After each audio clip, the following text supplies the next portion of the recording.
Soc Paquita Casanova, soc de Sant Martí Sarroca i tinc una granja de vacú lleter. I ara també hem posat un espanador de llet en una gasonera de Vilafranca del Penedès. I és la tercera vegada que em presento a càmeres agràries. Aquesta explotació la vaig començar jo i llavors ara el meu fill ja és més gran i ara ja la porta el meu fill, però jo l'ajudo en que és en tota la documentació, els papers que s'han de portar al Departament d'Agricultura, l'ajudo més en la cosa administrativa.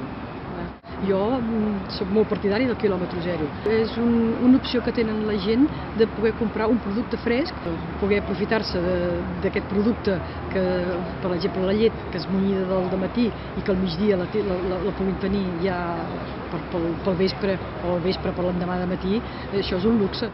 Jo penso que les dones sempre hi han estat molt involucrades dintre les explotacions agràries.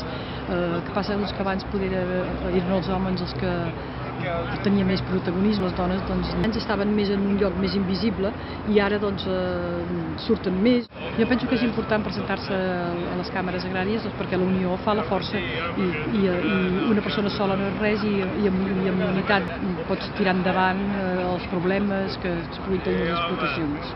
Des d'Assage es treballa molt i penso que sí que hi ha moltes possibilitats de guanyar.